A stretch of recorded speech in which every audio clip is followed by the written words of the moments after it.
Maybe 10 or 12 years ago, a person I knew very well, had been very helpful to me in my campaigns when I was in the Senate, came to me and said she had met this very impressive young man, and he was going to start this group to go on college campuses and try to convince young Americans that ours is the greatest country in the history of the world and that Marxism was bad.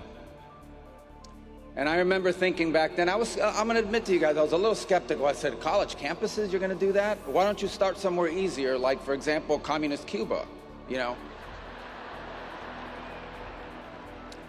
But my skepticism was proven wrong.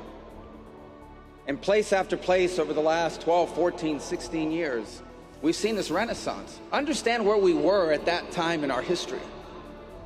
Understand where we are still today in many places, where young Americans are actively told that everything that they were taught, that all the foundations that made our society and our civilization so grand, they were all wrong, they were all evil, that marriage is oppressive, that children are a burden, that America is a source of evil, not of good in the world.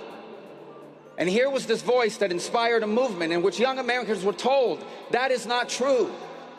The highest calling we are called to is to be in a successful marriage and to raise productive children.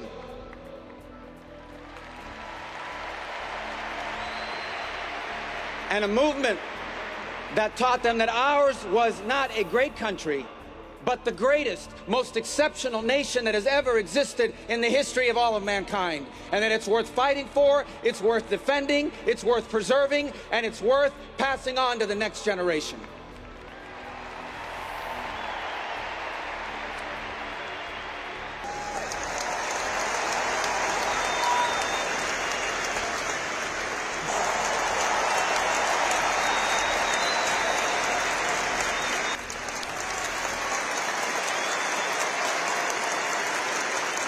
Men in this country, that's one of the greatest developments I've seen. It's been very positive.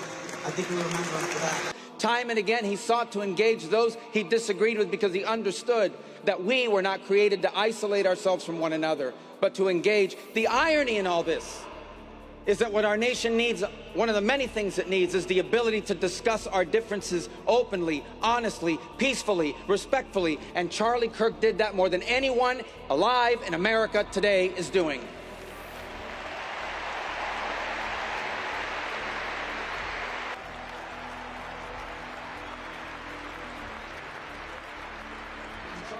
Men in this country, that's one of the greatest developments I've seen. It's been very positive.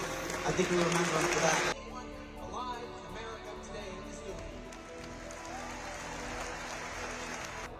And then he rose to the heaven, but he promised he would return, and he will. And when he returns, because he took on that death, because he carried that cross, we were freed from the sin that separated us from him. And when he returns, there will be a new heaven and a new earth, and we will all be together, and we are going to have a great reunion there again with Charlie and all the people we love.